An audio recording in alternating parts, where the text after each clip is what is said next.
حضرت امام غزالی رضی اللہ، جو شخص حرام مال کھاتا ہے اس کے تمام اعضاء گناہ میں پڑ جاتے ہیں، خواہ وہ چاہے یا نہ چاہے۔ امام غزالی رضی اللہ نے اپنے بیٹے کو نصیحت کی کہ بیٹا، دنیا میں ایمان کے بعد اگر کوئی چیز ڈھونڈنا ہو تو اچھا دوست ڈھونڈنا، کیونکہ اچھا دوست ایسے درخت کی مانند ہے جو سایہ بھی دے گا اور پھل بھی۔ حضرت امام علی علیہ السلام نے فرمایا، جس کی خوراک کم ہو جاتی ہے اس کی بیماری بھی کم ہو جاتی ہے۔ مولا علی رضی اللہ مشکل کشا نے فرمایا، لوگوں سے وہی گفتگو کرو جسے وہ جانتے ہیں، جس چیز کو نہیں جانتے اس کی انہیں زحمت نہ دو۔ لوگوں کو ہمارا اور اپنا دشمن نہ بناؤ۔ ہمارا امر ولایت مشکل در مشکل ہے، جسے سوائے ملک مقرب یا نبی مرسل یا وہ بندہ جس کے قلب کا اللہ نے امتحان لے لیا ہو اور کوئی برداشت نہیں کر سکتا۔ جب گھر میں گوشت بنا کر کھاؤ تو ہڈیوں کو مکمل صاف مت کیا کرو، کیونکہ اس میں جنات کا بھی حصہ ہوتا ہے۔ اگر ہڈیوں کو مکمل صاف کرو گے تو وہ تمہارے گھر سے اس سے قیمتی چیز لے کر جائیں گے۔ انسان سخت مزاج تب بنتا ہے جب اس کے نرم مزاج کا بہت سے لوگ ناجائز فائدہ اٹھا چکے ہوں۔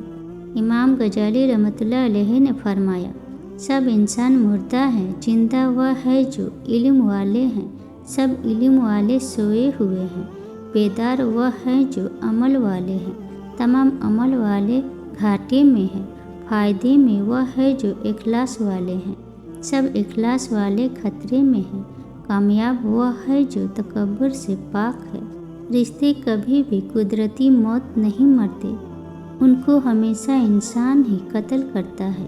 پہلا نفرت سے، دوسرا جھوٹی انا سے، تیسرا نظر اندازی سے اور چوتھا غلط فہمی سے۔ آپ کے اخلاق کی قدر بھی لوگ اس وقت کریں گے جب آپ کے پاس دولت اور طاقت ہو۔ غریب کتنا ہی خوش اخلاق ہو، لوگ اس کے اخلاق کو اس کی مجبوری سمجھتے ہیں۔ خالق سے مانگنا شجاعت ہے، اگر دے دے تو رحمت، نہ دے تو حکمت۔ مخلوق سے مانگنا ذلت ہے، اور دے دے تو احسان، نہ دے تو شرمندگی۔ کلام الہی پر عمل کرو، اس کے حرفوں کی سیاہی میں وہ سفیدی چھپی ہوئی ہے جو تمہارے گناہوں کو دور کر کے تمہارے دل کو نور ایمان سے روشن کر دیتی ہے۔ مکڑی کے جالے سے بھی زیادہ کمزور ہیں یہ دنیا کے سہارے۔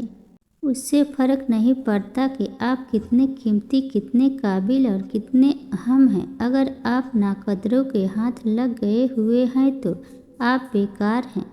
ایک شخص نہایت خوش خلق اور نیک سیرت تھا، وہ بروں کو بھی بھلا کہتا تھا، کیونکہ اپنی نیک فطرت کی وجہ سے اس کی نظر ان کے عیبوں پر نہیں جاتی تھی۔ جب اس نے دنیائے فانی سے کچھ کیا تو کسی نے خواب میں دیکھا اور پوچھا، مرنے کے بعد تیرا کیا حال ہوا؟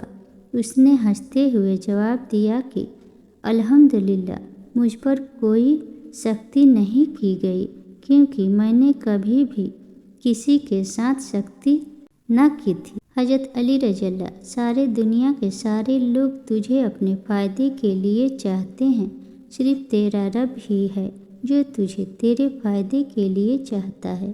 اس خدا پر بھروسہ کرو جو نافرمانی کے باوجود تمہارا رزق بند نہیں کرتا۔